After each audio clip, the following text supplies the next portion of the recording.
This time I'd like to call the 3 p.m. session of the April 19th, 2016 meeting of the Stafford County Board of Supervisors to order. Clerk, please call the roll. Ms. Bomke? Here. Mr. Cavalier? Here. Mrs. Maurer? Here. Mr. Milday? Here. Ms. Sellers? Here. Mr. Snellings? Here. Mr. Thomas? Here. Mr. Chairman, you have a quorum. Thank you very much. I have a couple of chairman's remarks to start the meeting. The first one is regarding Mr. Al Connor. Many of you probably know him. We'd like to take a moment to mention to the publication of his new book, Seizing Destiny. This book is about Civil War in Stafford and how the Union Army turned itself around after having so many defeats earlier in the war. Al will be donating every cent of the profits to the Stafford Civil War Park. If you'd like to purchase the book and support the park, it's available on Amazon. If you're not familiar with Al Connor, he's a remarkable Stafford County citizen who is an authority on the history of Stafford County. This isn't the first time that he's donated proceeds of a book. He donated the proceeds of his book, A History of Our Own, Stafford County, Virginia, to the Stafford Museum Fund. Sadly, Al is fighting his own battle currently with cancer, and the board and citizens of Stafford, our thoughts and prayers go out to him and his wife, Jane.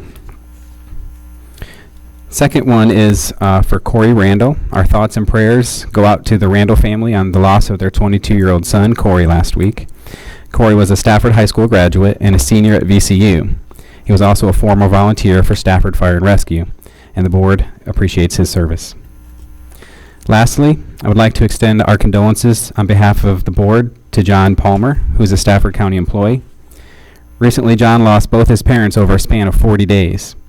John is the type of son that all parents hope they have. He genuinely enjoyed spending time with his parents, and he cared for them until their last days.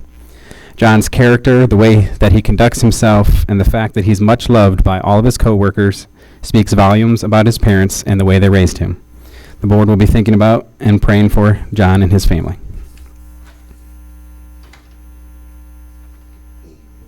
Next, we'll have presentations by the public. This is an opportunity for members of the public to address the board. When you come to the podium, please state your name and address for the record. The green light indicates you have 3 minutes, the white light is 1 minute, and the red light indicates your time has expired. If anyone in the board chambers wishes to address the board, please do so at this time. Seeing none, we will close presentations by the public. Next, we'll have committee reports by board members. Mr. Cavalier? I had a few outings here between meetings. One of them was addressing the Boy Scouts at the Church of Latter-day Saints off of Eustis Road, and there we discussed everything about county government, and they gave me some good recommendations that I'll be passing along to Mr. Romanello here for major changes in our system here. I also attended and participated in the Executive Oversight Committee on the new elementary school design. That was last Friday, I believe. And we had our FAB meeting today, Finance, Audit, and Budget, and we discussed the budget, of course, and the recommendation was for approval of the budget as recommended with the ups and downs with one position in question. And that's all I have. Thank you. Mrs. Maurer?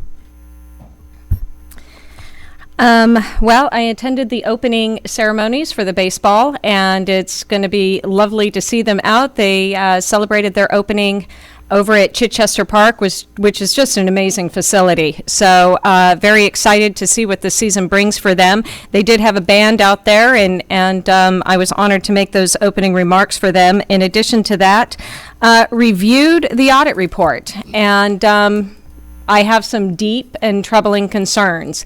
It appears that we had 1,470 transactions that were done to the tune of $104 million. I must say I almost had a stroke, but what I do want to say is that I want to thank Dr. Benson for essentially being our whistleblower on this. Without him, I don't think we would have found it. And it's one of the reasons why I'm supportive of his budget, is because I believe he brings a sense of credibility to the budget process. But I've already made a recommendation to look at combining as part of shared services in the FAB meeting, both finance and IT. We all serve one taxpayer, and we shouldn't have two CFOs. So we're going to be looking at that over the next couple of months. Mr. Milday? The last couple of weeks, the only thing I have on my in my calendar is VRE and FAMPO. And other than that, I wanted to kind of echo Al Connor, what we said about Al Connor. But I will say that I'm not as impressed by the North's, the powerhouse economic North's turning around the war. I think the story is really how well the South did in that part of our history. But he is a Northern sympathizer in almost everything he writes. But we love him. Thanks. Ms. Sellers?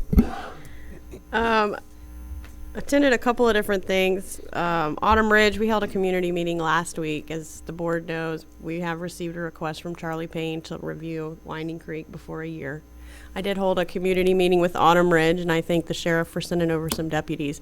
And it actually went better than I anticipated. I think the community's finally talking and coming to terms with the fact that the property owner is ready to sell her property. So we are finally having some discussions between the property owners and those most impacted, and we should be able to bring some sort of compromise to the board, should we choose to hear it before the year. The Tech Park Board, we'll be getting that.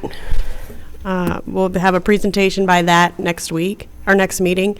We did bring on a new chairman, Mr. George Hughes, so he's a good choice. Great guy to run that.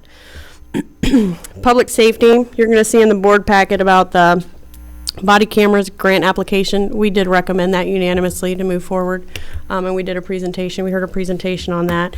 And then I also this weekend attended the women's lacrosse tournament over at Embry Mill Park. That was my first female lacrosse experience, so and got to hear teams from all over the Commonwealth who just had great things to say about our facilities. So just wanted to let staff know people are seeing the amenities and really enjoying it. That's all. Mr. Snellings? That's real quick. I want to thank Dr. Benson for challenging us to do the hospital 5K. It was a lot of fun. My time was a little off this year. I was slower, but I had two walking partners. I won't mention the names because I don't want to embarrass them. It kind of drug me down a little bit. But but I came in 6 in my category. There were only 6 in my category. So, but I did do a little less than I did last year. But thank you, Dr. Benson. Ms. Bomke? Yes, I have quite a few things. While you all were out tearing up the pavement over at the run with Gary, I chose to go to the Expo Center to the state skills competition. This was the first time since 1980 that the state skills competition was here. And as we know, this is all of our career and tech ed competitions. And I understand from people that we walked away in Stafford County with quite a few state winners that are going to be going on to the national competition. So anyway, that's really exciting. And as we all know, this is important because this is our future workforce. I also attended the Potomac Watershed meeting out in Fairview Beach. That was interesting. Believe it or not, I'd never been to Fairview Beach. That was an interesting meeting. Yeah. I guess I live under a rock. And also this past weekend was the 40th annual Frisbee tournament at Pratt Park. 40th annual. And I mean, people come from all over, as far away as Massachusetts down here for Frisbee. So luckily they were using all of our hotels and our restaurants. So that was fun. I also participated in my first Tech Park meeting. I'd never been to that. I had a lot of questions that I was asking of my colleagues, and I would say I'm pretty comfortable with that whole project. You know, there's nothing like sitting at the table with everybody and hearing what it's all about. So I thank you for inviting me to that meeting. I also, while everybody else was at another event on Wednesday night, I attended the National Telecommunications Week annual award ceremony over at the Sheriff's Office. And we did have a couple of winners, and I wanted to announce those winners to the public. We had Tanya Barb, who was Communications Trainer of the Year. We had Arlene Lucas, who was the Assistant Shift Supervisor of the Year. We had Deborah Lareza, who was the Communications Supervisor of the Year. And then the grand award went to Amanda Tate, who was the Telecommunicator of the Year. So, and as we all know, these people sit on that dispatch desk every day, and it's very stressful for them. So a shout out to them, and also to Mission Barbecue, because they served barbecue, which was delicious as always. A little shout out for the Rappahannock Council Against Sexual Assault. That's a committee or a commission that I sit on, and they have their annual masquerade ball. You can come dressed in your cocktail attire. There will be masks there, and it's April 30th at the Bowman Center from 7 to 10. Adventure Brewery is serving the beer, and the Fredericksburg Big Band, if you're interested in buying a ticket, they are actually donating their time and their talent to this event for sexual assault. So I hope you guys can support that cause. Also, I just wanted to mention that there are 2 STEM events this weekend. One is the Fred Tech STEM event it's usually at University of Mary Washington, and is at James Monroe High School this year, which will be a little bit easier to get into. And as we know, UMW and the Chamber and Simventions are the sponsors of that, and it is from 10 to 2. And then here in Stafford at our airport, we are hosting the Science and Engineering for Kids Festival, where there are a lot of our elementary, middle, and high school kids are going to be competing in challenges at the airport outside. So, and the parking will be over at Stafford Hospital. That event is from 11 to 4. And then the last thing I have is we had a meeting last night at FAMPO, and I just wanted to make a comment that they had collected some data on the VREs. Once Spotsylvania's VRE platform was put in, our ridership at Brook and at Leland went down a little bit, but really the ridership in Fredericksburg went down the most. But if you look overall, there was a 7.3% increase in VRE riders across the board. If you look at 2015 versus this year, right, on the Fredericksburg line. Thank you, Paul. And then I also wanted to mention that FAMPO is applying for a TIGER grant, which stands for Transportation Investment, Generating Economic Recovery, for our VRE improvements at Brook and Leland. Those are going to be 2 650-foot platform extensions, along with bike and pedestrian improvements. The improvements to the current platforms are not going to be in this funding. That is going to be for something we're going to try to address in the HB2 applications. So that's all I have. Thank you. Mr. Thomas? Thank you. I attended the VACO budget meeting in Richmond 2 weeks ago. The committee recommendation was that the dues are going to remain flat, so that's good news. The full board, I believe, votes on that in about 2 weeks. So if there's any changes, I'll bring that back and let you know. Second thing was I attended PRTC. PRTC also signed on to the TIGER grant as well. If you recall, we sent a letter under my signature to support that as well. It was actually a lively PRTC meeting. Prince William had to come up with $6.5 million, give or take a couple, to close the gap because of the gas tax funding that dropped out from underneath us. So we had a couple of legislators there and kind of, asked them if they could help us a little bit better next time. And we were given lots of reasons why it didn't make it out of budget committee. And I kind of ended the conversation by pointing out that not one delegate even sponsored a bill to help us on that. So that's kind of where we left off with that. And then the third thing was I just wanted to give a shout out to Stafford Hospital. My wife had a procedure last week. We were in and out and back home by 10 a.m. So it was really the smoothest operation I think I've ever seen. Everybody there was friendly. They were very to the point, efficient. So when you have a need, hopefully you don't, we all hope you choose Stafford Hospital as your provider. And I guess I need to formally issue an apology to Mr. Snellings. I did slow down his time. Had he not had to carry me on his back across the finish line, I think he would have had a personal best. So, but another shout out to the schools. I think it almost was the Stafford County School Run, because everywhere I looked there was Stafford County School shirts, and there was great turnout from across the street. So that's all I have. And next we'll have report of the county attorney. Defer any comments, Mr. Chairman. Thank you. Okay. Report of the county administrator. Mr. Chairman, members of the board, we've just, Ms. Hollenberger is passing out your add-on folder. We've inserted the budget documents that were just discussed. as Mr. Cavalier mentioned, at the FAB meeting, so you'll have those for a little later in the afternoon. I'd like to ask Mr. Rapp and Mr. Hoppy to come up, please, for their monthly construction report. I just want to let the board members know, I know our displays look wrong, but there's something wrong with the system, but we are going out live correctly in the public. Good afternoon, Mr. Chairman, members of the board. Christopher Rapp, Director of Public Works. I am pleased to provide the following road construction update. Poplar Road and Mountain View Road intersection. The negotiations are still underway with the remaining 2 property owners for right-of-way and easement.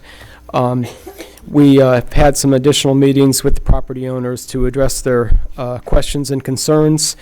We have received cost proposals from the utilities, Novec and Verizon, which we'll be bringing forward to you at a later date. Brook Road, Dominion Virginia Power finished their relocations, and Verizon has started their relocations. We're working on a MOU for the fiber optic relocation, which we think we've about worked out that wording, and it's almost ready for signature. Truslow Road, that project is just about finished.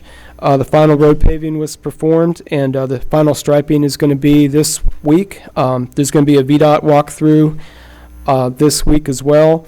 Verizon relocations were finished, and we did additional regrading at the new intersection to improve site distance. The Garrisonville Road widening, Virginia Power is out on site relocating utilities.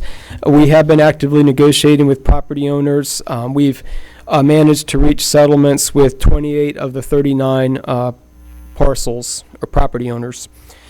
The wayfinding signs, that's going well, and they continue to be installed, and all 39 of those signs are scheduled to be installed by the end of this month.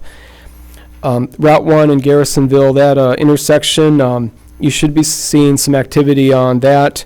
Dominion Virginia Power relocated a power pole, and VDOT is scheduling a crew to perform the traffic signal work.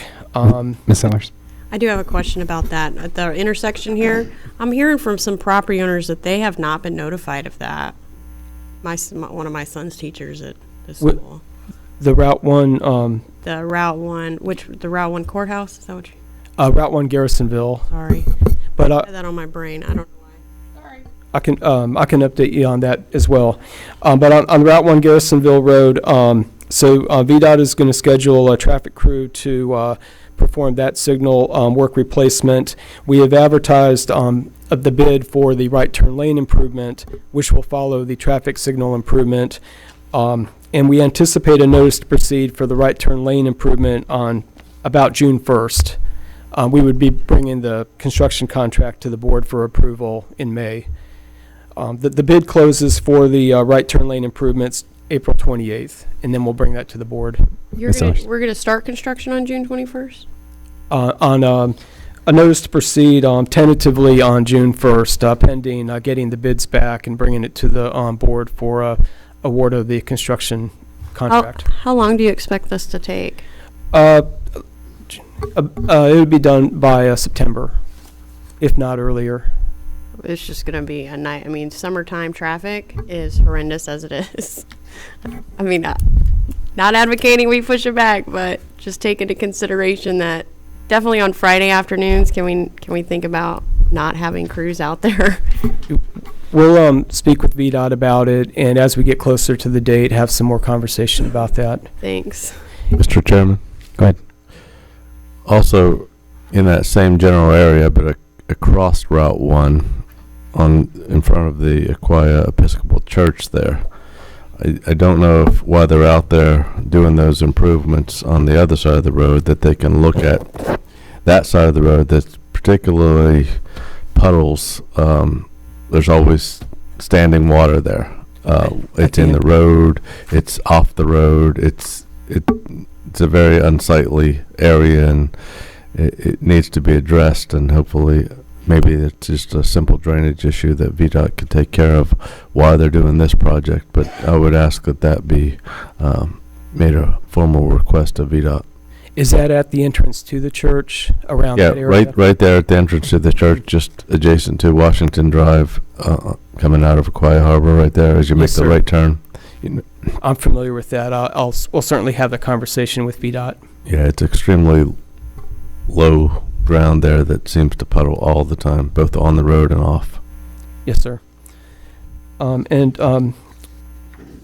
Sellers, you had referred to Route 1 and Courthouse Road.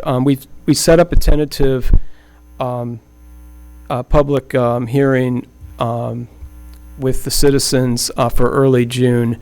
But as soon as we confirm the date, we'll send that out to the board. That's the VDOT public hearing, or is that It's a county public hearing that's required by VDOT okay as part of the project. here in the board chambers, or It'll likely be ABC room. okay? We need to get VDOT to change the name of that, because it sounds like it's the same public hearing process that we have, and it's not. It's more like a public meeting, and I know that's not you, but if there's any way we could make recommendations to change that, because people hear public hearing and they think it's the same process, and it's really not. Thanks. Mr. Chairman, that concludes my update. Mr. Mildy? Out on the Brook Road, James Hill project that where we acquired property and moved utilities, we've stopped. I'm wondering to the board, everyone there that we engaged, which were, dozens, 20, 30 people to buy their right-of-way, they have an expectation that that project is moving forward. Jack, Wendy, I really want everyone's opinion on this. I wonder if, because it could be years, this thing is stalled. We don't know if we're going to be approved in the HB2 funding round next year, or do we have an obligation, or should we be communicating with those people that this project is not moving forward? They, as far as they're concerned, it is. And these are all my constituents. They think we're improving the road out there. And you can publish it in a paper all day long that it's not on a CIP, but they're just not going to pick that up. I think that's a good idea, and we can certainly get letters out. Mr. Milday? I'm just, and the board think it's setting a precedent to do that, but I'm just wondering if it's a good idea. I would like that if we just tell them. All right, thank you. Yep.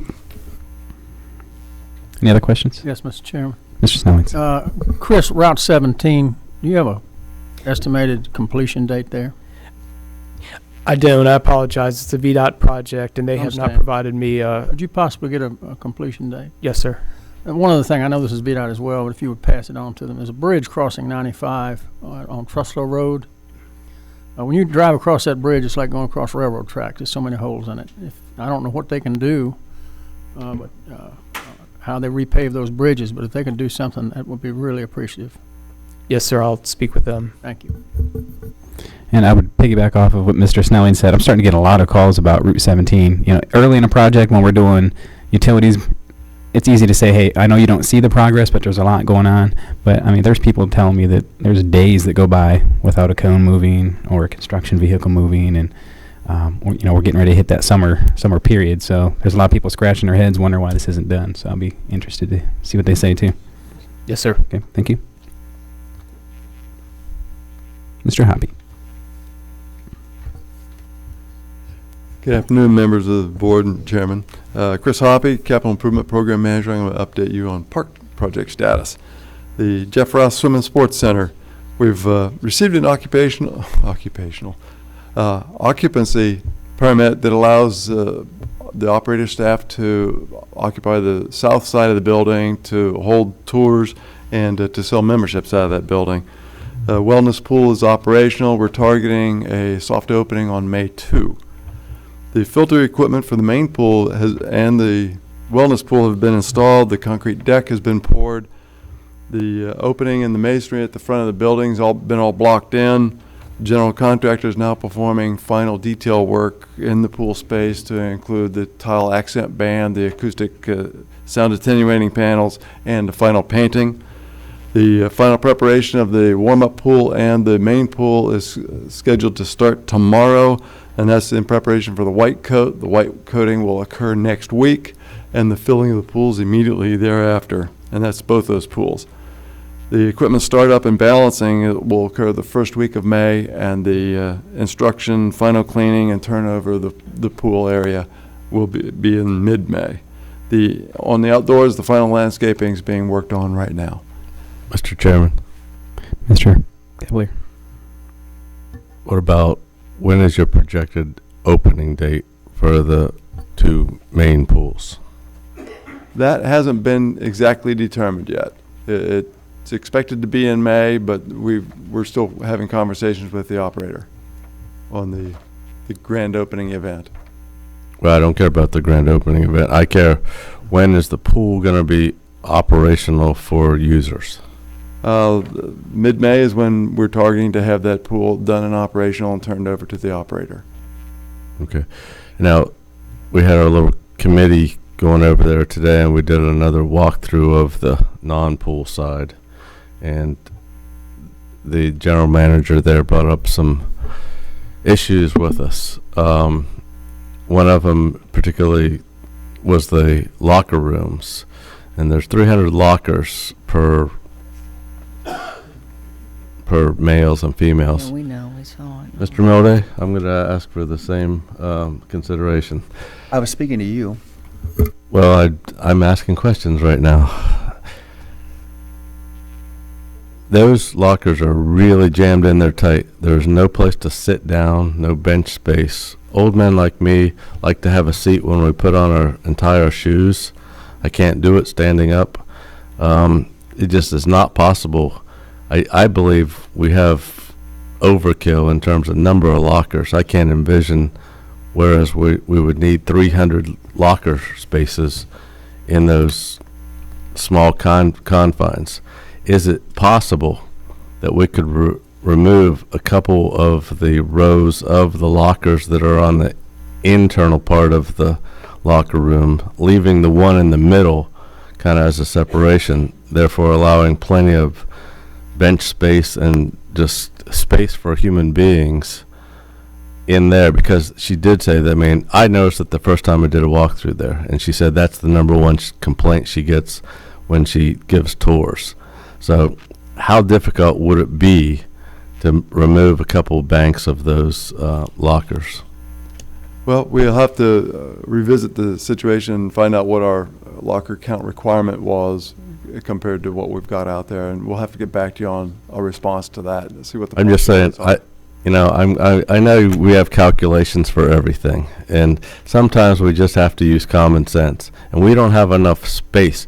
If you had people in there, there's no way you can even stand with 2 lockers per vertical unit, and then as close as they are together and on each side of you. It's just not going to work, Chris. It's just totally jammed in there, and with no seating at all. This is I've never seen such a space like this where it's all lockers. There's no room in there to move. So I think we need to pull out some of those lockers. It's the only way to do it, and I'm just asking how hard that would be to do. Well, to be honest with you, I can't respond at this moment about. I think technically, physically, yes, you could unbolt them and redo the surface and get in bench areas instead. But we'd have to look at it and respond to you on what the real possibilities are. Okay, I'd like to submit that as a formal request to look at and get back to me as soon as possible. The other 2 items were the ceiling fans that are in the aerobic type room. I forget what room it was. I'm sorry? The fitness room? One of the No, fitness no. rooms? No, the aerobic room, the smaller room with the water fountain. I see, okay. Right, that they, the ceiling fans are, because the ceiling's kind of low in there anyhow, and if you are doing, jumping exercises and such, if you're taller than 5'2", your hands are gonna hit the fans. So I think that probably needs to be relooked. And the lighting that is in the exercise room with all the equipment in it, that lighting is hung down so far from the ceiling, and the brightness is so great that you cannot see the screens on the exercise equipment because the glare is such that it just completely obliterates the screen. So those things, and then she wanted to see some openings in the doors to a couple of the other exercise rooms that people could actually look in and not have the solid door, but to have a glass panel like there are in most. So those are the items I'd like to see considered. We'll take a look at all those and get back with you. Mr. Chair, Yes, please. if I could add on to what Jack said, I think the other one we wanted to raise was the water fountain that's in the aerobic room. That if people need a drink of water, they're going to have to come in and interrupt that exercise room. And she had indicated she'd never really seen a water fountain in a room like that, because then you've got water that's coming down on the wood surface. So we don't know if it should be taken out, moved somewhere else where it would be more useful. Thank you. We'll look at that as well. Yeah. Moving on to Embry Mill, the turf fields are being used on a daily basis, and the contractor is still accomplishing the punch list work. Some of it has to do with grass, which isn't starting to grow yet because it's being Bermuda. Belmont Ferry Farm Trail. VDOT authorized us to proceed with right-of-way acquisition for the Phase 4 trail, and property title search and a basic appraisal report has been received for one property, and that'll be presented to that property owner here shortly, and the consultants are working on a second property right now. VDOT has reviewed the final, if you will, final construction plans, and they've provided some comments on that the consultant is working on. And this morning I met with the new superintendent and their staff to present the Ferry Farm Trail Phase 4 and get them up to speed on all the details of that trail, and then to start the discussions on the agreements that they're going to have to provide to us for the trail to occur across their property. Anyway, that's the extent of my report. If there are any other questions. Any other questions? Okay, thank you very much. Thank you. Next report, Mr. Chairman, members of the board, is Ms. Collins will provide the FY16 third quarter financial review, please. Good afternoon, Mr. Chairman, members of the board. I am Nancy Collins, Budget Division Director, and I am here to talk about the third quarter review. So at the third quarter, we have mostly good news. Revenues are projected to exceed budget by about 2%. That's what we're projecting right now. Some of this is one-time money, like, for example, the permit fees up at Aquia Town Center. They're sort of a one-time thing. And so we wouldn't build those into the base, expect those to reoccur. We also have some proffers in there. Assuming the board adopts the effective real estate rate today of 99 cents, real estate tax is projected to be about $1 million over budget. Other things that are really tracking well are personal property, the consumer taxes, sales tax, meals tax are doing well, as we've been saying for the last few years. Permit activity, ambulance fees are doing well, and recordation continues to be strong. Planning revenues, however, are expected to be below budget. Typically, we see if permit fees are up, then planning fees are down, and vice versa, and that's where we are right now. Total expenditures will be below budget. When the FY16 budget was adopted, we spread vacancy savings across all departments, and of course it didn't exactly happen that way. So some departments are high and some are below, and some are above budget. So we do have some variances that way, but overall, managed attrition of $1.1 million will be achieved this year. Health insurance is tracking actually slightly under budget right now. The board may recall that we had some high claims last year, and we reserved 2014 health insurance savings as a hedge against budget overages, but we're feeling confident that we won't be needing to use that this year, and we're recommending that we use part of that health insurance savings to provide a one-time payment of $300 to county employees to offset the deductibles that are a new thing in our new health insurance plan. The cost of that one-time payment would be about $300,000. I'm sorry, about $250,000 in the general fund. It's $300 payment, $250,000. And we would recommend that payment be made in June of 2016 in the current fiscal year where we have the savings, and not spill over into next year. So we're projecting, our two challenges are fire and rescue and the CSA expenditures. We're projecting that they're going to exceed budget, and I'll talk a little bit more about those in a minute, but we see savings, enough savings in social services and debt service, corrections and contingency, and some of the other departments that will be sufficient to ensure that the overall budget is balanced. So we talked at mid-year about fire and rescue's challenges with their high turnover and their need to work staff overtime in order to provide adequate coverage, and that's continued. They've been able to add an academy, and they're about ready to add another one that's going to help alleviate that. But we're projecting that their personnel lines will exceed budget, and that is we're assuming that they will have 30 recruits in the academy that's coming up that will gear them up and get them up to speed. But we are projecting they'll be about $480,000 over budget. I have a question, Ms. Bauer. The 30 recruits that you're expecting for the spring academy, is that the 15 that we're proposing in this, or I think it's 18 in this budget, and then vacancy, or are we including, I know we're doing some overhire, is any of that the proposed grant people, I guess, is my main question? No, ma'am, none of these is the SAFER grant. It's a combination of, Chief, please, let's give the exact number. None of them is well, and you've answered my question. I know that we had allowed for overhire. I know we have some vacancy, and I know that we're looking at 18, so that's where you're getting that 30. Yes, ma'am. That would be the 11 vacancies that we have as of today, the 18 in the proposed budget, and 1 overhire. Only 1 overhire? For us to go above 30, logistically, it would be extremely difficult for us to try and do that. Ouch. Okay.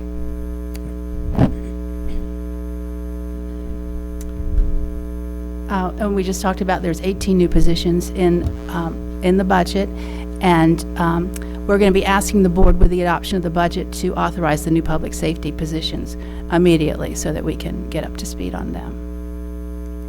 The CSA budget is, we've talked about that before. Right now it's tracking above budget because of special needs students. The need is rising. So that was our projection at the end of March, and as we tell the board all the time, we are always looking at budget. So Donna came to me yesterday. At the end of March, we were projecting $420,000 over. Yesterday, she said it would be about $325,000. So I just wanted to give you an update on that. And the net county cost of that would be $190,000 instead of $235,000. Last summer, the registrar purchased voting machines, and at that time, we asked the board to authorize the issuance of master lease debt to pay for that. Normally throughout the year we issue the debt, maybe later in the year in order to keep debt service costs down. But right now we think that we are going to have sufficient savings in the current year budget to pay cash instead for the voting machines. And that's in keeping with the board's bond rating enhancement strategy to reduce the reliance on debt. And then last fall, the board enhanced their financial policies, increasing the revenue stabilization reserve from 0.5% to 2% of general fund revenues by 2018. But right now, we are projecting that revenues are sufficient that we can fully fund that in the current year, which when we talk to the rating agencies later in the year will look really good to them. And that is the end of my report. I'm happy to take questions. I'm sorry, I have one more question. It looked like we were adding, so in the budget that's coming up, that we're getting ready to approve, we were putting an additional $238,000 into that fund? Are you saying that that's no longer necessary? You're referring to cash capital? Oh, okay, that was cash capital. Yes, ma'am. It is different. Yes, ma'am. I did have one question. If you decide to use cash instead of the master lease, when we get to the end of the year and we report positive results of operation, would that be reported and then set aside, or would we not really report that because we funded it differently? We would spend it in the current year. Right, okay. So it would not show up in the positive. Okay, thank you. Mr. Chairman, members of the board, I'll finish my report just here. very quickly. We have a number of handouts in your add-on folder. No agenda changes today. Mr. Snelling's mentioned the Stafford 5K. When I signed up for the race, they handed me a number to wear on my chest, which was 864, which was appropriate because that was my place in the race. So that was really convenient. And I will mention, as Mr. Snelling's rolled by me very quickly, not one hair was out of place, as always. It was impressive. And the last thing I'll say is, a sad day for Stafford and a proud day for the region, as we'll be saying farewell to my friend and 12-year colleague, Tim Baruti, as he takes on the role as city manager here in the region down there in Fredericksburg. And Tim's done amazing things for our community, and it's been a real honor and privilege to work alongside him for 12 years and change. I'm sure the board will do a proper honor and recognition of Tim, but I just want to publicly congratulate him on that exciting assignment. And the last thing I'll say, if you read Saturday's editorial about Tim, finally the Freelance Star got it right. Hey, that concludes my report. Very good. Okay, thank you. We have no additions and deletions, so we can move straight to the consent agenda. Any members wish to pull an item from consent?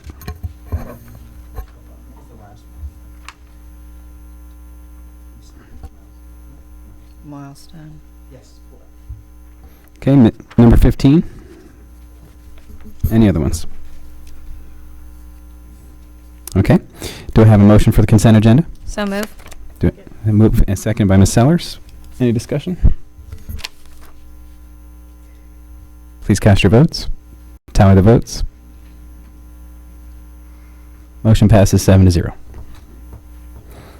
Okay, Mr. Mildy? Mr. Chair, I only pulled this as an excuse to discuss something related. The I'll judge on that in a second. So, go ahead. I am tired of the poor cell phone service for AT&T in the courthouse area, and I wonder. It's on. I'm tired of the poor cell phone service with AT&T, at least in the courthouse area.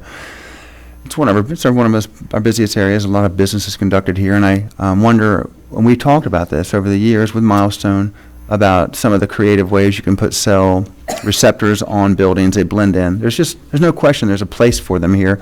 I'd like to know what we're doing to encourage some of the lesser served areas. Are we talking to Milestone? Do we have a plan for coverage? Mr. Chairman. I'm not on. There's a committee for that, and I'm not on it. So, well, I don't know if there's a committee for that other than the telecommunications committee, but I can say personally, in my district, we have less than adequate coverage, and so actually, I've been working with Anthony Toigo over here, our citizen action officer, to look at what available properties that we can start marketing, and been working with Milestone very carefully and identifying them. So I've taken a more proactive approach. I don't know if, I am more than certain that Milestone will take your call, and they're very easy to work with. well, the way I like to do things is direct staff to do things like that. You can be as proactive. You can be your form of proactive. My form of proactive is this. Anthony, will you please reach out and find out what the plan is and tell them there's a need and a wish? Absolutely will do. And the new courthouse area water tower certainly should help too, but we'll get a more detailed report. Yeah, remind me when that's coming online. That might be all I needed to hear. Should be 2018. We're designing now, which we've got construction. Couple years. Couple years. 2017 area. All right. But we'll get you more details. Who's on the Embry Mill Ms. Tower? Sellers. Who's on the Embry Mill Tower? Do we know? Verizon. Well, that's why I don't get coverage in Embry Mill. Switch. Any other questions? I'll entertain a motion for R16-137. So moved. If you don't mind, Mr. Hartwood, I didn't mean to do that to you. Moved and seconded by Ms. Sellers. Any discussion? Please cast your votes.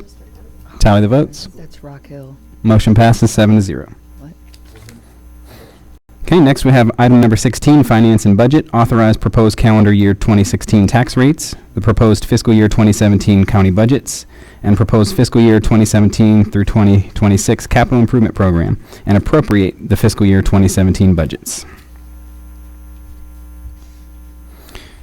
Mr. Cavalier, I think I'll pass it over to you just to, again, if you could summarize what the FAB recommendation was, and we maybe could work from there.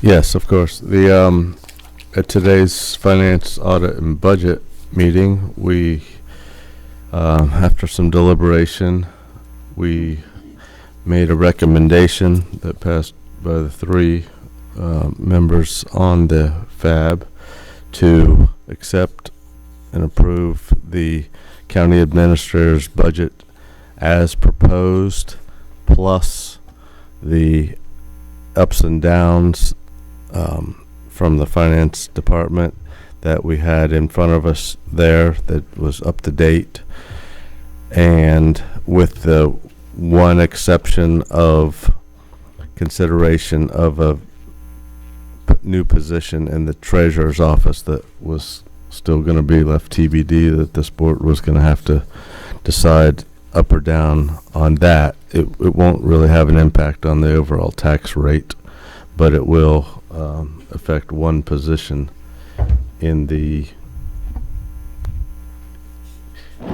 overall budget, as well as, and then Ms. Mallard showed me that the new handout actually does include the personal property tax rate at 650, which was down from 661, being one of the changes that is reflected in the newest handout, correct? Yes, sir, it does, and it should say, my apologies, it should say an amendment proposed by Ms. Sellers. Sorry, ma'am. If she were only on the committee. So there's where we are, Mr. Chairman. That is the position of the committee, to accept pretty much as is what you have in front of you. Okay. Can I just clarify for the public real fast, because they may not be familiar with ups and downs? So after the county attorney proposed the budget, good job, Charlie. After the county administrator proposed the budget, these are what we call the ups and downs. So these are the changes the Board of Supervisors has worked out in committee so far. We added 3 additional firefighters / EMTs. That's at a cost of $208,000. We added 5 additional deputies beyond the proposed at a cost of $430,000. The proposed budget now adds a benefit specialist at a cost of $87,000. There's some state money there that's going to help with that. We got a federal grant for a victim witness position, which is cost neutral, but it is in the proposed. The debt service for the landfill is also cost neutral. We're just going to make sure we put that on the books correctly. Ms. Sellers proposed taking a part-time position in human services and converting it to full-time. That is in the recommendation as well. And then getting to cash capital early, and also providing us some budget flexibility. That's in this proposal as well at a cost of $282,000. So that's kind of the high-level changes since the last time the public saw the proposed budget. I just wanted to clarify all that. Mr. Milley? So with the 3 additional firefighters, what does that bring? What are the total new positions in fire and rescue? Be 18 fire and rescue positions. Yes, sir. Plus the 16 possible if we get the grant. Yes, sir. So, I'm not finished. I'm going to ask my question. Well, yeah, to add to that, that'll put a career staff person in every single one of our stations. All right, That's so why the 3 were added. So 18 new positions minimum. And then how many, with the extra fire, with deputies, how many positions for the deputies? 10. Total 10. Mm-hmm. Yep. And my understanding with the treasurer's position is that it didn't cost us anything, but I want to make sure I might have gotten some bad info, but that this position was funded itself because the fees that were collected were returned in part to us. Am I getting good information? Mr. Chairman, Go ahead. would you like to answer that? I just want the answer. Is it a hard answer? Well, we still have a lot of opinions on that, so I'm not sure that we have a solid answer, so that's why people are hesitating to answer. Well, Anthony that's why then I would like Anthony's answer, because he usually knows how things work and what's going on. Is that going to cost us? I hope you do. Usually, thank you, yes. Mr. Milday, we are currently collecting delinquent fines. The Commonwealth's attorney has a contract with the county treasurer to do that. She's doing that, or has done that, with existing staff. The county treasurer has asked for a new position, which would enable her to step up those efforts. The cost of that position is roughly $80,000.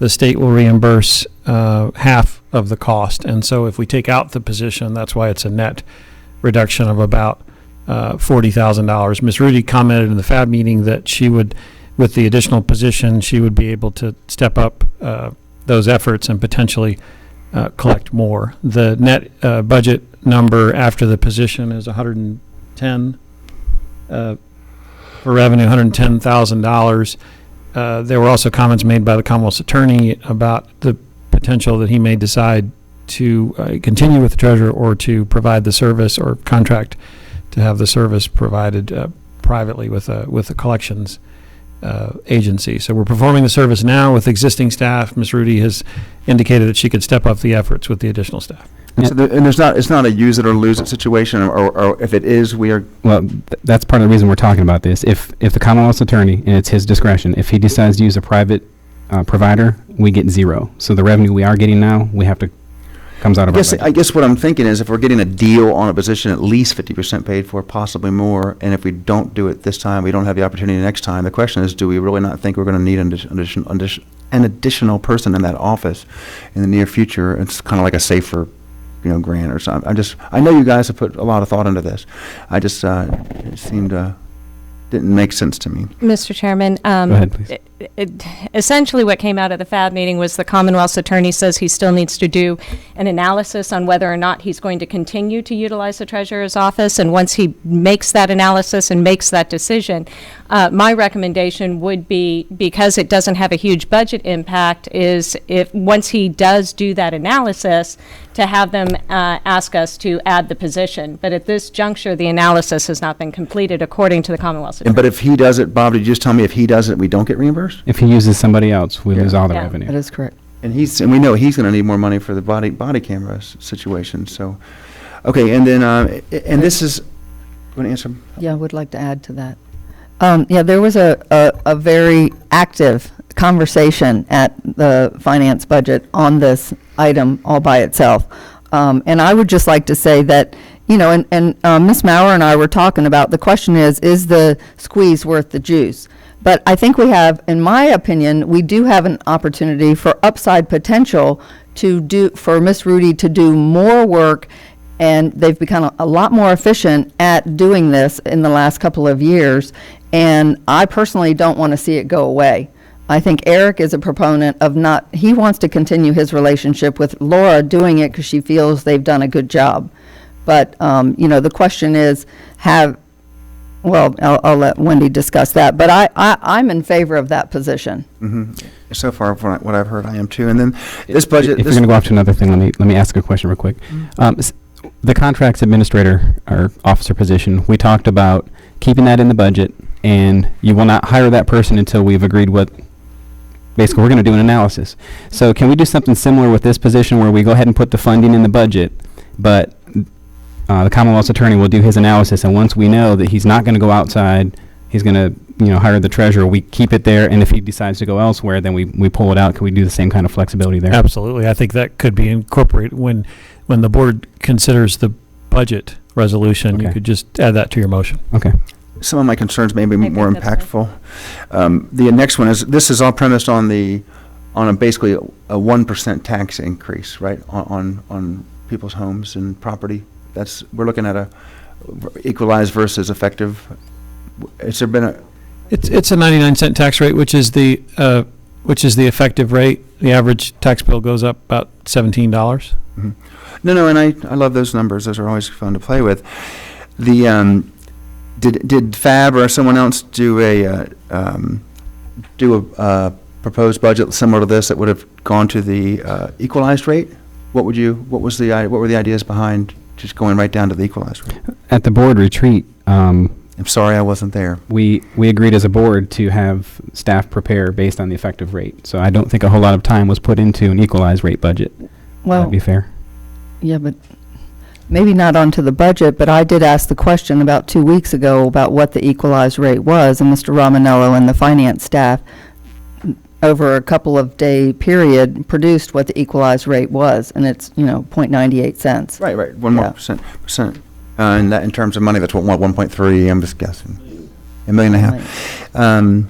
This is the most This is the nicest budget I've ever, as far as adds a lot of stuff. I've never, in all my time here, if this is a sign of the economy, maybe also the relationship with the schools, or at least the situation with the schools. And so it makes me wonder, do we need to spend all of it and not even consider that 1 cent that we get to play with between the equalized and effective rate? I would be in favor of something that got us down to the equalized. Mr. Chairman? Go ahead. I'm finished, thank you. Okay, and Paul, just so you know, at the FAB meeting, because there was additional revenues, we did drop the personal property tax by 11 cents. So there is a tax rate reduction incorporated into this budget because of the revenues that we do have. What does that equal, what does that mean? to people in real terms? 660,000. Huh? 660,000. I mean It's about half. individually, what is that, you said $17 is the additional cost to people on their, I guess, average out on a tax bill for the 1%. What is this other, what the reduction that you're giving them, that you're suggesting, and we give them in personal property mean to people? Mr. Roughly Houskey's not here. 2% reduction.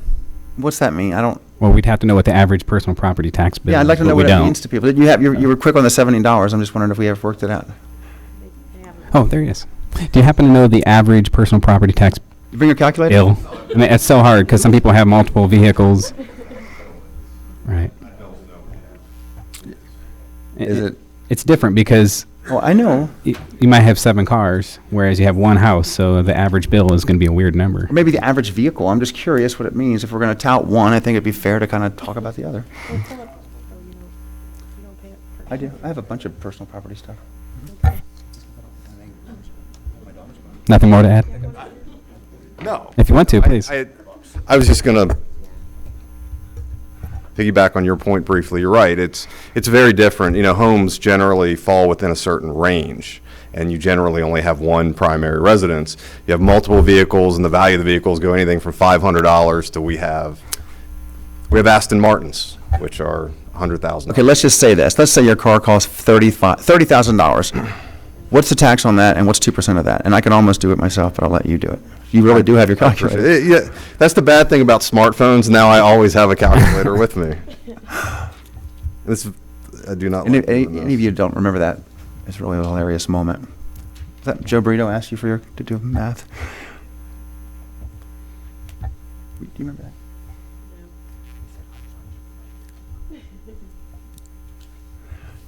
It's great. Mr. Chairman? Oh, is he still calculating? Go ahead. Go ahead.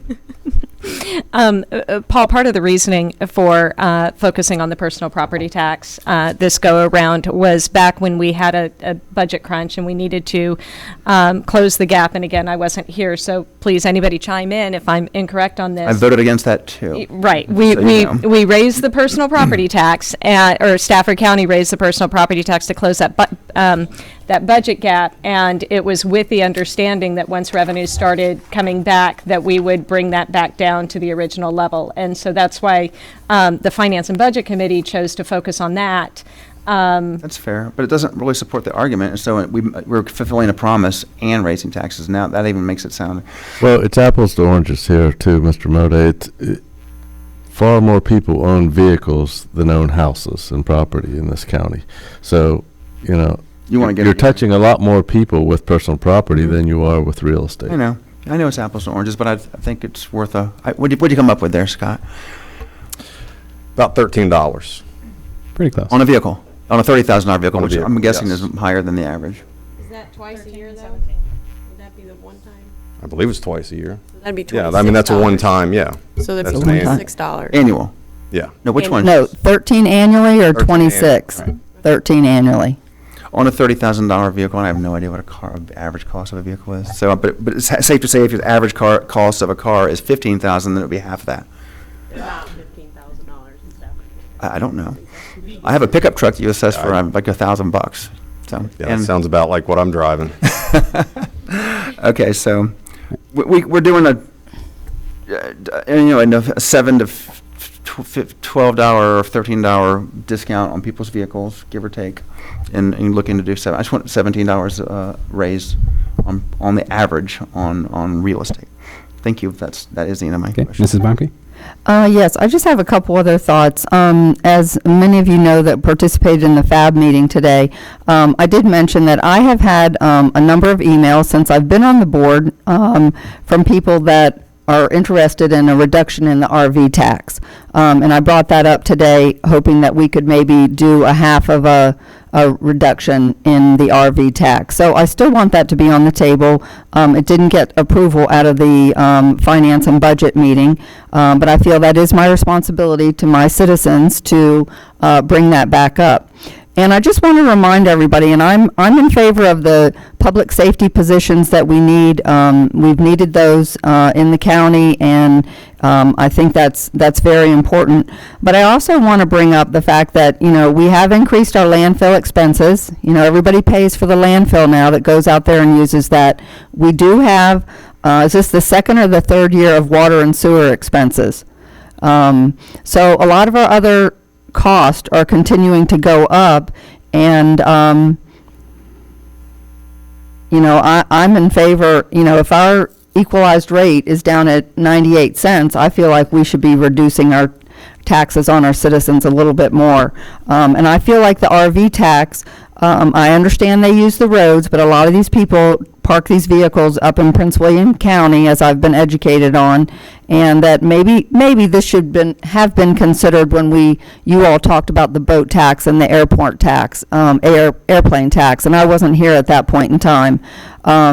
So anyway, I just throw that out there for additional consideration. Just I'm gonna check with the board on something. In past years, at least the past 4 years, we've brought up the tax rates. We've kind of agreed and voted on those, and that kind of gave us the revenue dollars, and then we took up the budget second. So is everybody okay with that process? We probably should get a motion on the floor so we can discuss it and start getting to I was the going to make point. a motion. Okay, you want to make a I don't know motion? if Jack wants to make the motion since he's coming from FAB. Mr. Chairman, you want the motion on the tax rate Yes, please. first? R1695. Yes, and I will make that motion to approve. Okay, and then Mr. Second. This is of the tax rate? Could you say that again? We couldn't hear down here. I move for resolution R16-95, which was approved by the Finance and Budget Committee. Okay, we have a second. So I'm going to clarify the motion. That would put real estate at 0.99. That would put tangible personal property at 6.50. Merchants capital in the pharmaceutical wholesalers category would be 0. Mobile home would be 0.99. Garrisonville Road Special Service District would be 0.082. Hidden Lake Special Service District would be 0.40. That eliminates merchants capital? No.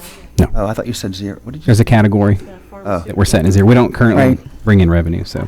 I have a Ms. Sellers was okay. first, sorry. I kind of have a comment, and we've talked a little bit about the tax rate and why it's important, but we have to remember this is an anomaly year. The schools found some money, and that's why they're able to bring the budget that they brought over. This might not be the same case next year, and I think we should let our citizens know what it costs to run the government at the rate that they want it, and including the public safety services. So that's why I support the tax rate that's in the resolution. Okay, Ms. Bauke? Yes, I'd like to offer a friendly amendment to that, to reduce or increase the personal property tax to $6.51, and the RV tax, I'd like to bring that to 2.75, which would be 2.5 pennies off that tax rate. I decline that. Say that again. You declined it? I'll make a substitute motion that we keep everything as it was just mentioned, but reduce the rate to 98 cents. Which rate? Sorry. The main property tax rate. Substitute motion, anyone? Second. Mr. Chairman, Mr. Snellings? where do you propose to get the $1.5 million? Well, we get to talk about that the next time. That's how we set this up. Well, it's either got to come out of schools or it's got to come out of public safety. And that's the only little- two or a little bit lines. of both. That's the only two lines that can handle it. I know. And I'm not going to vote to reduce I public know. safety. We go through this every once in a while. You know, But we'll find the no. savings, or I would direct the staff to go back and amend a budget, holding certain things harmless. We have done this many years. Yeah. We do not have to sit That's here what we and did hash out last how year. we'll and spend that's- less of our taxpayers' That's what we did money. last year, Mr. Milden. That's how we got in trouble with public Then safety. you have We stated your got position. in trouble. Mr. Chairman, We should have a little discussion. Go ahead, Mr. I'm a bit perplexed as to why we're bringing this up at the 11th hour when we've had months to talk about this and no one proposed this in a meeting of the full board, nor at the Finance, Audit, and Budget Committee. This is exactly a tactic that a former chair used to use and bring it up at the last minute with no support to the budget, no reductions suggested, and just hand it over to the county administrator and let him handle it. This is exactly the reason we don't want to do this, because we fully vetted this. We had 9 people show up at the public hearing to speak on this. 8 of them were partner agencies that thanked us. 1 person talked about a reduction in the RV tax. No one suggested that we raise nor lower the real estate tax rate, and we have had a very good budget process this year, and to change everything at the last minute is an insult. May I respond? Hold on, Mrs. Maurer was next. Yeah, Then Mr. Chairman, this is completely and totally irresponsible, and I take great offense that this motion is made by a gentleman who didn't attend the board retreat, who didn't attend the finance and budget meeting, who has not been involved in these conversations. We have spent hours upon hours discussing this and going round and round. We have had this budget since the middle of January. We have had these discussions in great length. We have worked with the school board to ensure that, we have a great working relationship with them, and God bless the school division for working with us the way they have, because it made this budget process so much easier, because we work together as a team answering to one taxpayer. And to do this 11th hour, absolutely 11th hour, let's tell everybody that they need to find another $1 million to cut after all of this work has been put in, is number 1, irresponsible, and number 2, really puts at risk this working relationship that we have with our school board and our school division. They have worked hard to find the cuts, and they haven't brought out the droves of people, because we have had an honest, open, and communicative relationship with them, which, by the way, when I went door to door, was the first thing that people asked me to do. They said, talk to each other. Do not play games. Do not cause the theatrics. And that is what we did this budget year. We actually acted like adults. We had hard discussions. We had long, drawn-out meetings, and I'm sorry you couldn't make them, Paul, but to do this at the last minute, I take great offense being involved in this for as long and as painful as it was. Okay. Mr. Milden. Mr. He was I'm going to go, he said I could go first. I did. I would just like to say that I reached out to, and I'm not going to use any names, to Budget and Finance Committee members last week. And I asked for a meeting last week, and I was told there will be no meeting. So please do not say that, we've been working on this and working on this. I asked for a meeting last week, and I was not given that opportunity. So. Now, may I? Mr. Milden. Again, well, welcome to the board in your 4th month. I've been to more meetings than you, so many more meetings on things like this than you've ever even thought about going to. I have taken the tough votes right up here this year against the fire and rescue positions. I'm not afraid to say it. There's no point in us getting into the details of where I would cut, but I voted against the fire and rescue position, so yes, I think we're adding too many firemen at one time. I voted against your sports, your parks and rec budget ideas, because I think we're spending too much money there. So I have my positions, but I know it'll fail. So I don't know why I would sit here and try to manipulate the budget down $1 million when I know you're going to vote against it anyway. You came here determined to raise taxes by 1%, and that's fine. But I have my responsibility, and I feel the way I feel. And there have been years where I have voted for the effective rate, and there are years when I voted for the equalized rate, but nothing more than that. And I'm consistent. So don't be surprised in your first 4 months. This is my position. You're going to see this a lot, at least in the next couple of years. And it's not aimed at you, and it's certainly not irresponsible. I know what's going on here at the county. You kind of get the hang of it after a decade. So thanks for your ear. Mr. Cavalier? Just in response to Ms. Baumke's statement about making a request to have another FAB meeting, I did receive a request from Mr. Thomas, and I replied back to that email with the statement that if we were to schedule a meeting, that we must have a reason to do it. And whenever Mr. Thomas replied back, he said, we'll just go ahead with the meeting as planned. And so there was no reason given to me that there was a major impact on the budget by scheduling another FAB meeting. And so at that point, I made the decision not to schedule another FAB meeting because I wasn't going to schedule a meeting to have everybody come and just talk about whatever they wanted to talk about without any structure. Okay, so our motion on the floor is the real estate rate at 0.98. If anybody has anything to argue for or against that decision we're trying to make, now's the time. Okay, so cast your votes for the substitute motion. Tally the vote. The motion fails 3-4. We're back to the primary motion.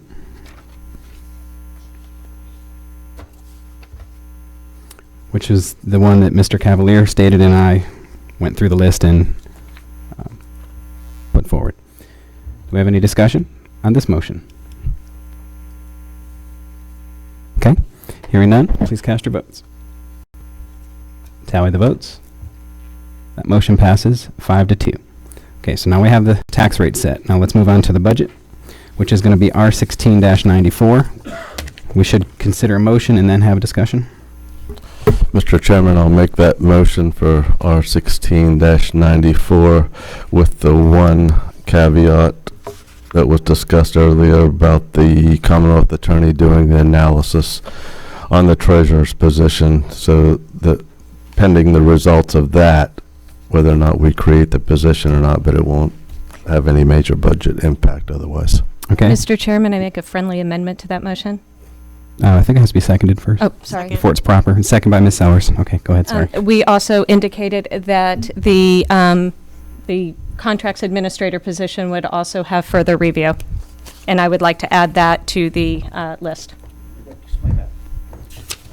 I know we had talked about it. Do you mean that it'll be automatic if it's determined that Eric doesn't want to do it? Is that what we're talking? Oh, we're talking about a different separate position. No, Okay, separate position. then I have no problem with that. Then I'll ask another question when you're finished with that. Okay, so that was the friendly amendment that we add, the language we talked about earlier in FAB. Do you want that in the budget language, or is this just on the record? So, Well, we had indicated that the job description would be approved by FAB.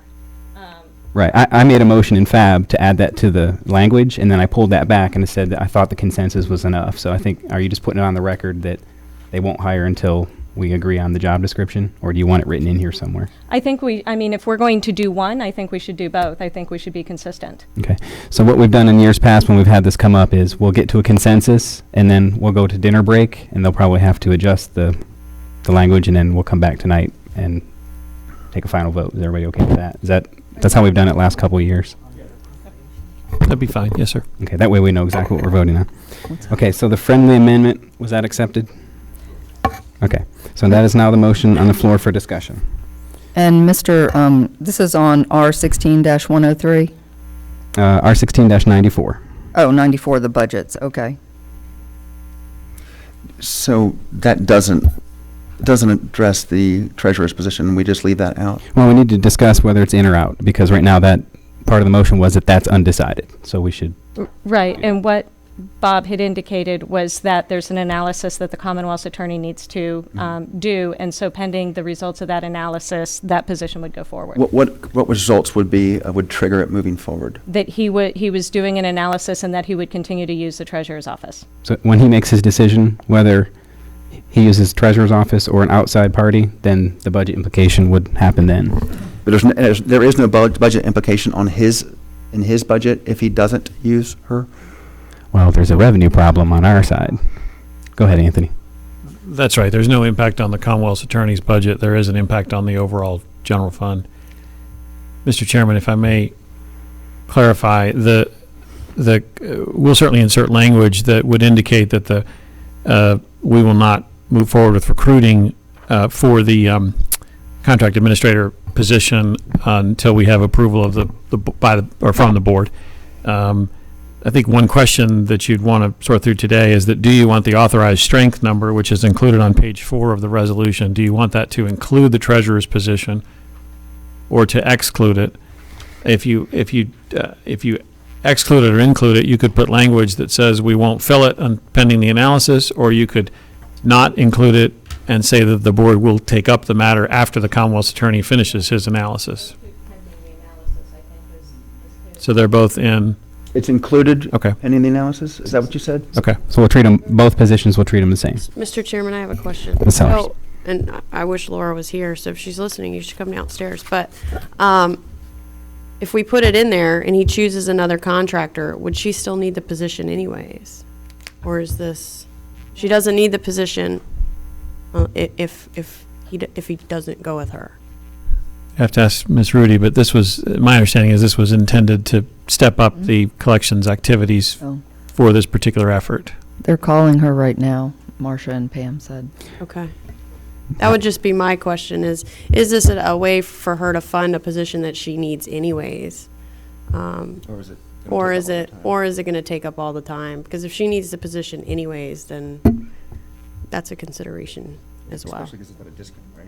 It's at a discount. Yeah, I'm kind of agreeing with Paul. It's at a discount, and if she needs a position, we need to know. But it's only at a discount if the Commonwealth's attorney keeps using her. Otherwise, it becomes a full-time cost. Well, then I think we kind of work with Eric and say, please let us continue to do this. But we'll have to pay for the collections if Eric doesn't keep using her. No, No, because we wouldn't do. We just won't do the. Hold on a second. The main legislative, there was a legislative change. I knew that part. Right. So if he decides to go outside, we lose all that revenue, and we also don't need the treasurer position. So we honestly don't know what that number is. So hopefully he decides to continue business as usual. Okay, I think that was the last major issue, unless somebody has something else to throw in there. Those changes are substantial enough. Do you think we should take time to write that language in over dinner break? And Mr. Chairman, the CFO just wrote it up, so I can read it. there you go. That's kind of what I was looking for. Record, if that's pleasure of the board. Okay, So would you like me to do that? Yes, please. So the motion would be R16-94 as written with an additional resolve that the position in the treasurer's office will not be filled pending analysis by the Commonwealth's attorney, and unless the Commonwealth's attorney continues to contract with the treasurer for collection of delinquent court fines, and the county administrator will not recruit the contracts officer until the Board of Supervisors has approved the job description. Motion, are okay with that? Yes? Okay. Second. Should the school board also be on that approval for the contracts officer, since they're going to do on both sides? I think that's a good idea, yes. Approved it and have it in their funding line according to Ms. Hazard. Okay. So you're paying for this? This is great. Half. Oh, 50/50. thought in the spirit of cooperation. Okay. So I think we have a clean motion that we can act on now, unless anybody feels differently. Is there any further discussion? Okay. I will just make a final summary here. I think this budget, as a couple members have indicated, is a pretty rosy budget. The priorities of the board are service excellence, public safety, schools, and of course our bond enhancement strategy we're trying to get to. This provides a 2% salary increase to all county employees. Continues to provide funding for a compensation study to fix some of those deficiencies. Adds 10 positions to county agencies from social services, circuit courts, planning, human services, and human resources. And the contract administrator position is new. We think that's going to go very far to helping both organizations execute contracts better. In the areas of public safety, the 18 new positions, firefighters and EMTs. And as Ms. Sellers stated, this will be the first time in Stafford County history that we have career firefighters and EMTs at every fire station in the county. I think that's a considerable investment, and it's been a long time coming, And I know there's been 3 and 4 years worth of discussions at the Public Safety Committee leading to this. So everybody who served on that and all the staff that's helped us get there, we appreciate that. This also gives the sheriff a new major and 8 new deputies and 1 part-time to full-time conversion. It fully funds our new revenue stabilization enhancement 2 years ahead of schedule.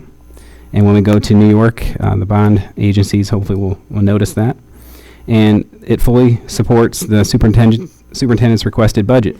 69.5 new positions, 2% across the board pay raise, market-based salary scale adjustments, the final year of VRS 5 and 5, increased funding of teachers' retirements.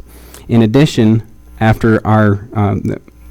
Romanello proposed the budget, $900,000 additional came from the state. As a board, we decided to keep our funding up, so that will be additional funding for the school board and the superintendent to deem fit where they see that best used. So that's kind of a summary of the budget we have in front of us. And with that, please cast your votes. Tally the votes. The motion passes 7-0. Next, we have the CIP. So I'll entertain a motion for R16-96. So moved.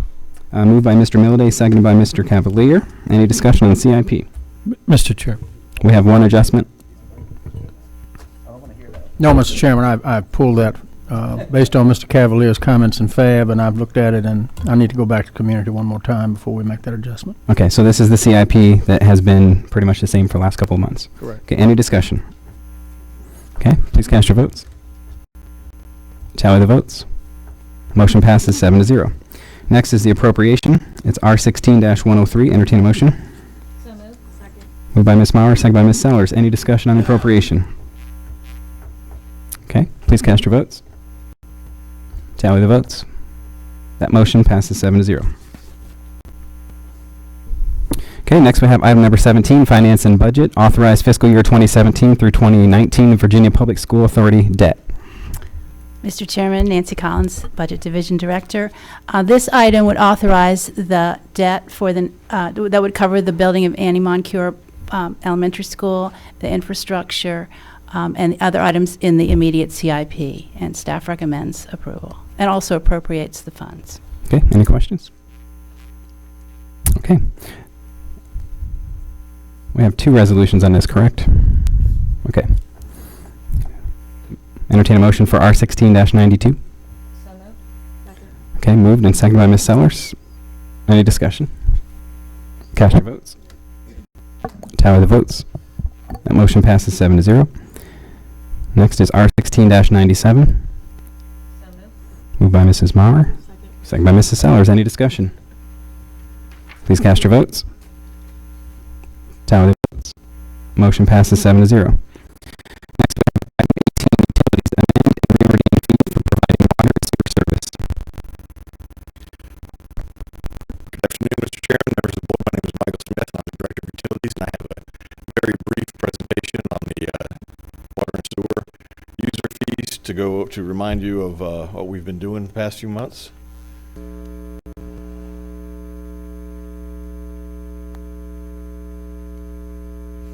The fiscal year 17 utilities operating budget is $34.9 million. This is an increase of approximately 3.8%. The proposed capital budget is actually less than fiscal year 16. However, that's just due to timing of projects. We have a whole lot of projects in the queue right now. We'll actually be spending the money over the next 2 years, but in the capital improvement program, it just shows it in this year. In 18 and 19, we have another round of projects that are ramping up. We have projects basically in every district moving forward. The accounts are expected to increase approximately 2.2% in fiscal year 17. Due to conservation and low flow through the recession, low flow water fixtures have been employed in the new houses, and our consumption over the last 10 years has actually dropped 1.2%, while our accounts have gone up 19%. So we're actually bringing in less revenue.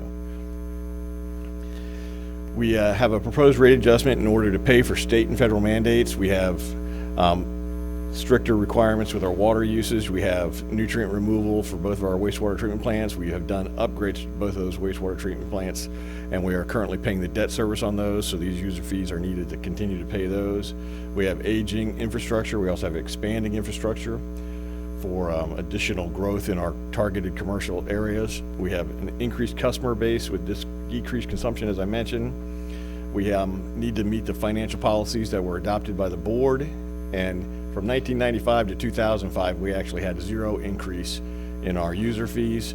I went back and looked at the CPI for those years and compared them with what it would be if we raised our rates at that consumer price index rate, and we'd actually would be where we're proposing our rates to go if we had just followed the inflation rate. And that doesn't account for the growth in our system. The new rates include a fixed increase as well as a 5% user fee or variable fee consumption increase for the next 3 years. This new rate structure will put us more in line with industry standard. Over the years, people have been trying to get a little bit more fixed increase in there. Right now, we're at about 23% fixed. This will move us to 30% fixed and 70% variable. That gives us a stable revenue and still encourages conservation with that 70% user fee from variable rates. The proposed rates are in line with our peer localities, even in looking ahead 3 years. If nobody else of our peer localities has any rate increases, we'll still be right in the middle.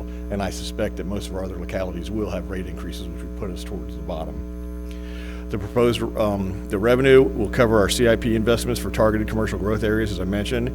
And we selected our projects based on the board's priorities, and the priority were given to those that combine capacity as well as maintenance needs. For instance, the Falls Run force main, we've had 3 breaks in that last year.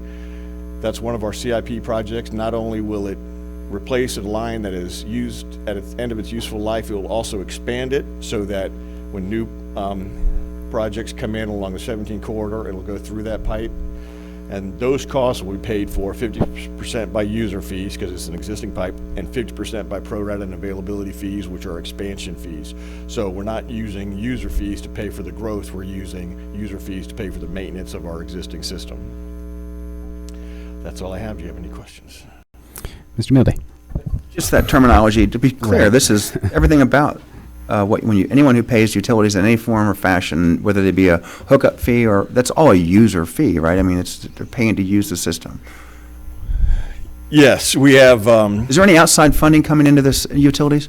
There is no outside funding. It is funded completely by its own revenues. That is correct. It is funded completely by its own revenues. There are expansion revenues, and then there are maintenance or operating revenues. And when I say user fees, I'm talking about the operating and maintenance revenues. The expansion are the pro rata and the availability. If you build a new house and you hook up to the system, you pay availability, which pays for capacity at the water and wastewater treatment plants, and you pay pro rata, which pays for the pipelines, the new pipelines needed to serve that community. How do you respond to the argument that you hear, why am I paying a water bill that supports mass development in Stafford County? Why aren't the developers paying for their own water? Well, like I mentioned, the expansion is the pro rata and availability, which is paid by any new customers that come in. But those lines, as they age, need to be paid for. When we replace a line, it needs to be paid for by the current users, and so that's where the maintenance fees come in. But so expansion is paid by new customers. Expansion is paid developers, by if you will. Yes, developers, commercial growth, anybody that comes in. We have we have a water and sewer master plan, and you calculate the cost for each area, and you divide that cost by the new users, what the gallons are going to use. That's why it's called pro rata. So they pay for anything any of those pipes, the cost of those pipes, and availability is paid for the capacity at the wastewater. And that includes the building of all and maintenance of all of our reservoirs. That was all funded through or is being funded through those fees? Yes. And debt service that's paid off by those fees? Debt service is paid through user fees. And in the past, you've shown us the peer localities costs. Yes. You didn't do that today, did you? I did not. Do you happen to have that handy? I do not. Okay, thanks. Ms. Baumke. Mr. Smith, I have a question about, I understand all the other projects on the utilities, water, and the wastewater CIP. The one I don't understand, it's like $15 million. It's that Zone 342, Water System Improvement, Phase 1, and it's not till 18 and 19 fiscal year. Where is that? The Lake Mooney water treatment plant was put in, and the main transmission line that will feed the system from the Lake Mooney water plant is in 3 phases. And so it's kind of backwards. Phase 3 was from the water treatment facility up to the current Berea tank. And right now that feeds from the Berea tank to the Able Lake tank over to Crane's Corner and kind of circles around back to the rest of the Route 17. So it's a circuitous way to get there. Eventually, we will have main transmission lines that go from the Lake Mooney plant down 17 all the way to Cool Spring Road. And we're currently working on phase 2, which is going up Sanford, under 95, and into Rappahannock Landing. We're doing the design for phase 1, which will include going from Old Forge at Rappahannock Landing all the way down to Cool Spring Road. And that is the $15 million project. It's a large 24-inch line. We have some historic resources we have to get through. There's a lot of difficulties, but that's what that project is. Okay. And then you had to go through Route 1. Were those water pipes put in when we redid the whole Route 1 17 intersection? Yes, anything that needed to be moved was moved there, but that's not where we're actually going with this main transmission line. It'll actually go down under the Falmouth Bridge. It'll follow that line. Oh, okay. And then it'll come up through Brooks Park, or actually on the edge of Pratt Park. Falls Run Force Main will go through Brooks Park, but this will come up at the edge of Pratt Park. Okay, that's what I needed. Thank you. Any other questions? Okay, thank you. Thank you. What's the pleasure of the board? Mr. Chairman, I make a motion to adopt. Second. Okay, this is for ordinance 016-19. Do we have any discussion?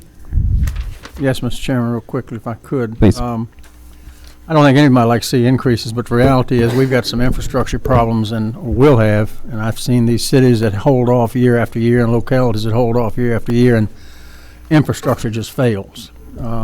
And we're starting to see that. So I don't like increases like anyone else, but we've got, since this is the only source of income for our utility department, we have got to make sure that we're taking care of our infrastructure and getting ready for the future. So I fully support this, Mr. Chairman. Ms. Sellers? To echo what Mr. Snelling said and to add to it, and these things don't break at noon. They break at 2, 3 in the morning when it's really, really cold. So that's when our staff has to go out and they have to fix it and shut people's water off. And it takes out whole neighborhoods, and it's very inconvenient for folks. So I agree with Mr. Snelling, and I'll be supporting this. Ms. Maurer? And one more echoing of support on this. This pains me that we have to increase these utility rates, but the main reason we're doing this is we went 10 years without a single rate increase and dipping into our fund. And so we're playing catch up here. And it's unfortunate, but it's something that we have to do due to 10 years of no increases at all. And this was way before any of our time, by the way. Mr. Milby?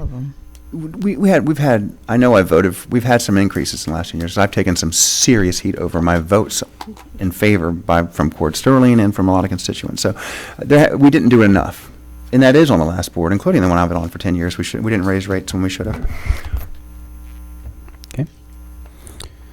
Okay, before we vote, I will just say that when I first came on the board was, I think, the last major increase we did, and I spent a lot of time and energy going through that utility CIP, because there's an awful lot of projects in there. And after sitting down with the Utilities Commission and going through it, I really felt at that time, and I still do, that there's no fluff in that CIP. Every project that's in there has an impact, and it's very intentional.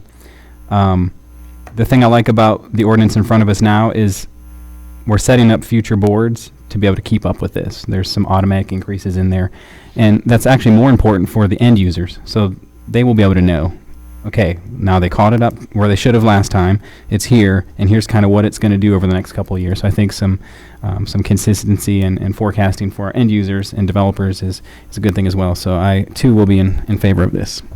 Please cast your votes. Tally the votes. Motion passes 7-0. Next, we'll have item 19, Parks, Recreation, and Community Facilities. Authorize the county administrator to execute a deed of easement related to the Civil War Park and execute a grant easement with the Civil War Trust.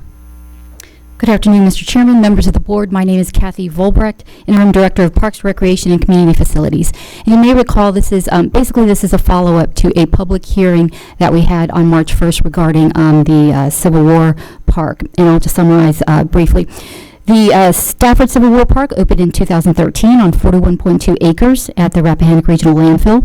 The park was a result of a partnership among the Board of Supervisors, the City of Fredericksburg, the National Guard, and Mr. Glenn Trimmer with Friends of the Stafford Civil War sites. The park tells the story of the largest encampments of the Civil War, when more than 135,000 Union soldiers camped throughout Stafford County. And you may recall that the National Guard played a major role in the construction of the park, and they built it during a 2-week period during the summer of 2011 and 2012. Although they completed extensive road and parking facilities for the park, there were many other environmental requirements that were outside their scope of work. This included such things as the installation of erosion and sediment control facilities, stormwater management monitoring, and maintenance and stabilization of the site during the 1-year interval between the deployments of the National Guard. The cost for the work not included in the Guard scope was estimated to be about $150,000.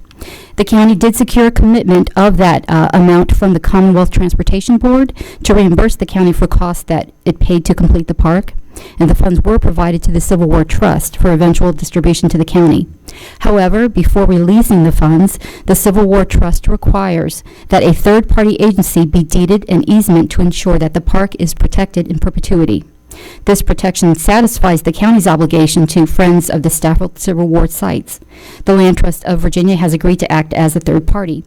Now, I mentioned that we did hold a public hearing on March 1st, and the board decided to defer a decision on this so that Mr. Trimmer could have additional time to review information. Since that time, he has reviewed the information. In addition, staff, including myself, Mr. Romanello, Mr. Keith Dayton, and Mr. Tim Baruti met with Mr. Trimmer and D.P. Noon of the White Oak Museum, and we discussed his concerns. Again, we have provided information to Mr. Trimmer. I have notified him that this was coming before the board today, and he did not raise any objections, and he seemed satisfied with this information. And he would have let us know if he wasn't. Do these need to be taken up separately, or whenever you're ready? Okay. Any other questions? Okay, ready to entertain a motion. I'll move R16-29. Okay, seconded by Ms. Sellers. Any discussion? Please cast your votes. Tally the votes. Motion passes 7-0. I will move R16-30. Seconded by Ms. Sellers. Do we have any discussion? Please cast your votes. Tally the votes. Motion passes 7-0. Next, we have item number 20. Discuss moving the July 5th Board of Supervisors meeting to Wednesday, July 6th. Mr. Snellings. Yes, thank you, Mr. Chairman. July 4th this year is on a Monday, and also Labor Day is on a Monday, and the following Tuesday is board meeting day. And I would like to ask the board if we could change those two meeting dates from July the 5th to Wednesday, July the 6th, and in Labor Day, September 6th to September 7th. It's going to be very difficult for staff to getting us a board package on a Thursday afternoon or Thursday evening and then have to turn around and answer questions by Tuesday when they're off on Monday. It's going to put a strain on them. Hangover days. So I'd like to, Mr. Chairman, we can do it now if I know this is a discussion item, or we could put it in a resolution for the next meeting. If the board has no problems with that, we'll probably just throw it on consent for next meeting. Good. I just have a question then. Are we having more than one meeting in July? No, sir. Your schedule is one meeting in July, one meeting in August. So the one meeting in July will be on the 6th then? Yes, sir. When is the meeting in August? Just to help me remember. 16. 16?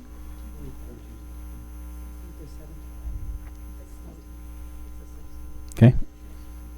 Okay. Thank you. Any other discussion? Okay, so we'll have that in consent for voting at the next meeting. All right. Whereas the board desires to hold a closed meeting for discussion and consideration of a prospective candidate for employment as Chief Technology Officer and discussion concerning the resignation of specific public employees of the county, including the Deputy County Administrator and Director of Economic Development positions, and whereas pursuant to Virginia Code 2.2-3711A1, such discussions may occur in closed meeting. Do we have a second? Second by Ms. Sellers. Please cast your votes. Tally the votes. Motion passes 7-0. Board will now convene a closed session. So if we don't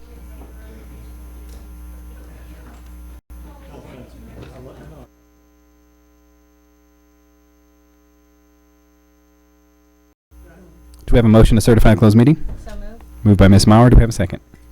Second by Ms. Sellers. Please cast your votes. Tally the votes. Motion passes 7-0. All right. Board will be in recess till the 7 p.m. session. At this time, I'd like to call the 7 p.m. session of the April 19th, 2016 meeting of the Stafford County Board of Supervisors to order. At this time, we'll have Supervisor Mauer lead us in the invocation, followed by Supervisor Baumke with the Pledge of Allegiance. Please rise. Will you please join me in prayer? Dear Lord, thank you for this opportunity to come together as representatives of the citizens of Stafford. Give us the wisdom to make sound decisions laced with compassion. And please watch over our friend John Palmer and comfort him with the loss of both his parents. Provide strength to the hundreds of victims and rescue workers affected by the devastating earthquake in Ecuador. And watch over our first responders and military men and women as they serve on the front lines every day to protect us and the freedoms we hold so dear. In all this we pray. Amen. Amen. I pledge allegiance To the flag of the United States of America and to the republic for which it stands, one nation, under God, indivisible, with liberty and justice for all. At this time, we'll have presentations by the public. Anyone wishing to address the board will have an opportunity to do so. When you come to the podium, please state your name and address. Green light indicates you have 3 minutes. The yellow light is 1 minute remaining, and red light, your time has expired. Anyone in the chambers wish to address the board? Seeing none, we will close presentations by the public. Next on the agenda, we have item number 21. Planning and zoning, consider a change to the county's zoning ordinance measurement provisions regarding building height. Mr. Harvey. Thank you, Mr. Chairman. The board is to consider adoption of 016-18, which would amend section 24 of the county code. This issue came up and was brought to staff's attention because there's a conflict between the zoning ordinance and the state building code. We've recently had a number of building permits that we've been reviewing where houses had walkout basements and then also steep roof pitches. The way the zoning ordinance measures building height, it measures it from the different sides of the building to the top of the roof or peak of the roof, whereas the building code looks at the midline of the roof. This can be a difference of several feet, which in the case of these building permits has affected our ability to approve them. And they're currently waiting to see the outcome of this ordinance. The ordinance would bring us the zoning ordinance closer in line with the building code, however, not completely mirror the building code. The zoning ordinance amendment would strictly focus on the front of the building because from a zoning standpoint, we more focus on how the height of one building measures up to the one next door for light and air circulation, those matters.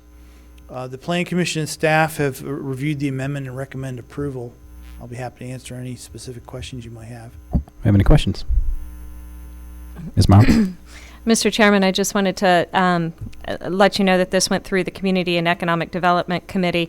And just clarify for me, has this also, the building community, have they provided any input into this? I believe they were supportive of this particular change when they came to the CEDC. Have you heard anything further from them? Nothing other than support. Okay.